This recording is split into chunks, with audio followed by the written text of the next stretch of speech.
Hello students, आज हम पढ़ेंगे पार्टनरशिप। मीनिंग देखते हैं। Section 4 of Indian partnership act 1932 क्या कहता है?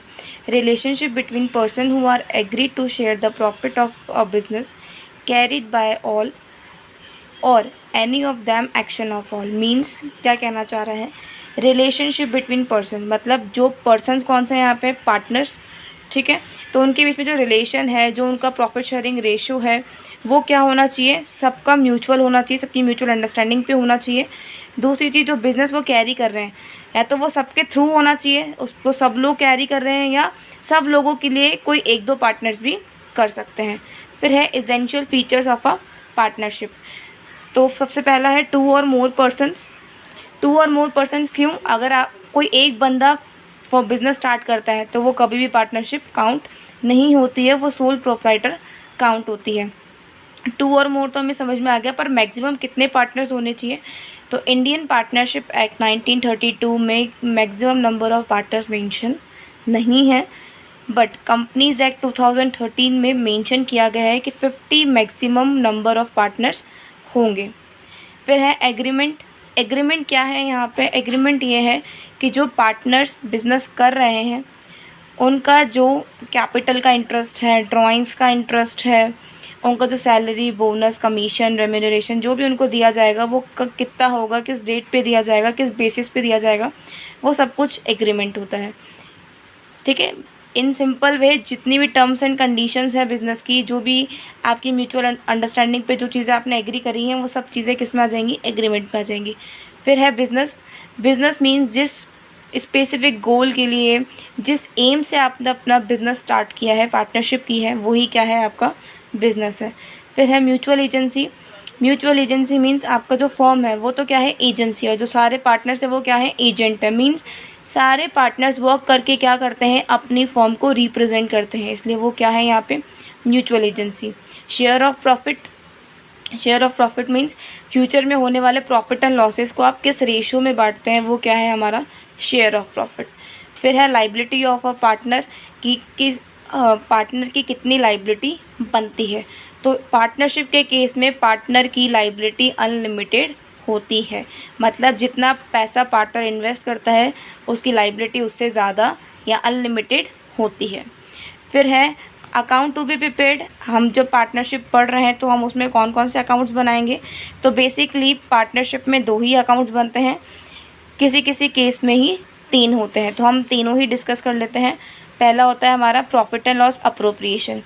ये क्या है? अब तक हमने 11th में ट्रेडिंग एंड पीएनएल पढ़ा है। ट्रेडिंग में हम डायरेक्ट एक्सपेंसेस लेते हैं, पीएनएल में हम सारे इनडायरेक्ट एक्सपेंसेस लेते हैं। फिर हम क्या निकालते हैं? Net profit. Net profit calculate होने के बाद में जो हमारा अकाउंट बनता है वो होता है पीएनएल अप्रोप्रिएशन, मतलब प्रॉफिट एंड लॉस अप्रोप्रिएशन, कि उस नेट प्रॉफिट को अब कैसे कैसे कहाँ कहाँ पे यूज़ करना है, वो अब हम इसका फॉर्मेट कैसे कैसे, इसमें कौन कौन से ट्रांजेक्शन रिकॉर्ड्स होंगे, वो सब चीज़ें अभी हम नेक्स्ट वीडियो में कवर करेंगे। फिर है सेकंड पार्टनर्स कैपिटल। अब कैपिटल में भी मैंने 2 अकाउंट्स लिखे हैं, कैपिटल और करंट। मींस आपके पार्टनर्स कैपिटल अकाउंट बनाने के 2 मेथड्स हैं, फिक्स और फ्लक्चुएटिंग। फ्लक्चुएटिंग में हम सिर्फ एक ही अकाउंट बनाते हैं, पार्टनर्स कैपिटल, बट हम फिक्स में 2 बनाते हैं, एक पार्टनर का कैपिटल और दूसरा पार्टनर का करंट। इन दोनों में क्या डिफरेंस है, इनका क्या फॉर्मेट रहेगा, ये भी मैं नेक्स्ट वीडियो में कवर करूँगी। फिर थर्ड है हमारा पार्टनर्स लोन। पार्टनर्स लोन हर क्वेश्चन में नहीं होता है, किसी किसी स्पेसिफिक क्वेश्चन में मेंशन्ड होता है, तो उस अकॉर्डिंग ये बन जाता है। तो इसका फॉर्मेट, इसका मीनिंग, कौन कौन से ट्रांजेक्शन रिकॉर्ड होंगे, वो सब भी मैं नेक्स्ट वीडियो में कवर करूँगी। फिर है who can be a partner. कौन कौन पार्टनर हो सकता है एक पार्टनरशिप फर्म में? तो पहला एवरीवन एक्सेप्ट। एवरीवन मीन्स कोई भी हो सकता है एक्सेप्ट इनको छोड़ के। तो वो 3 कौन कौन से लोग हैं जिनको छोड़ना है? पहला तो है माइनर। माइनर मीन्स वो बंदा अकॉर्डिंग टू लॉ जिसकी, जैसे कि अभी अगर हम देखें तो करंट एज ऑफ माइनर है लेस देन 18, मतलब जो 18 से कम का है वो किस में जाएगा? माइनर में। तब किसी भी माइनर को एज अ पार्टनर नहीं बना सकते फर्म में। फिर है पर्सन ऑफ अनसाउंड माइंड।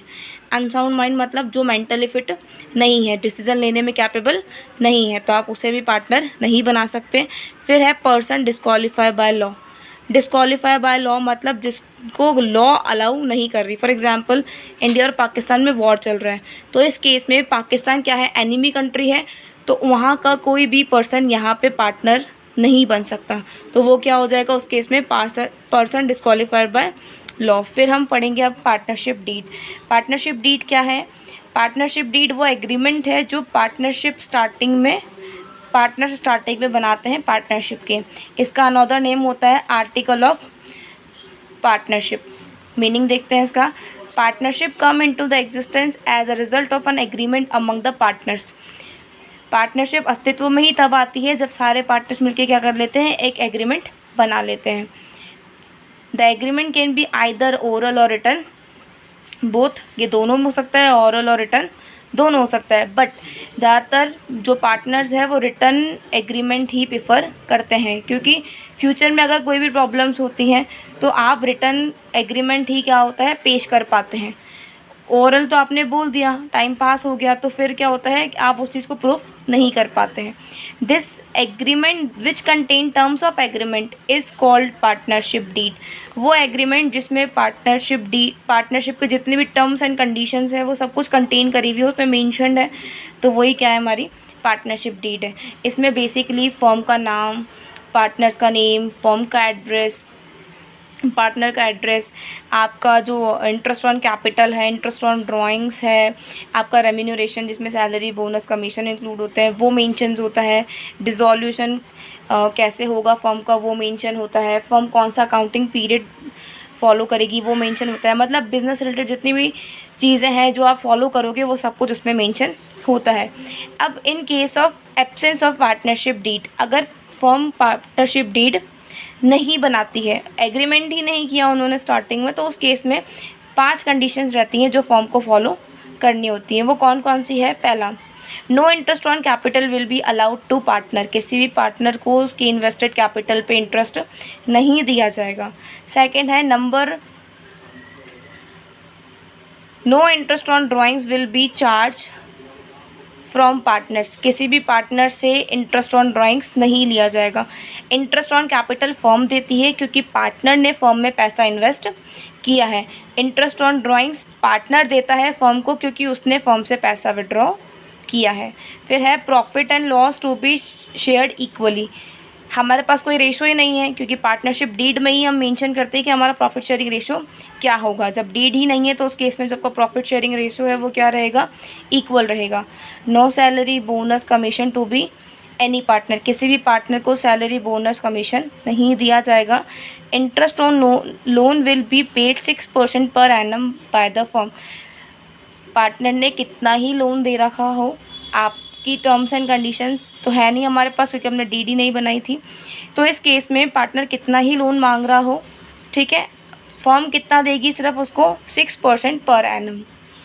अब हमारे चैप्टर के कुछ रिमेनिंग टॉपिक्स हैं जैसे कि इंटरेस्ट ऑन कैपिटल कैसे कैलकुलेट करते हैं, इंटरेस्ट ऑन ड्राइंग कैसे कैलकुलेट करते हैं, आपका पीएनएल अप्रोप्रिएशन का फॉर्मेट हो गया, पार्टनर्स कैपिटल का फॉर्मेट हो गया, इसमें कौन कौन से ट्रांजेक्शन्स आएंगी, क्या एंट्री पास होंगी, ठीक है, और पार्टनर की गारंटी बाय पार्टनर और गारंटी बाय फर्म, उसमें डिफरेंस क्या होता है, ये सब चीज़ें मैं नेक्स्ट वीडियो में कवर करूँगी। I know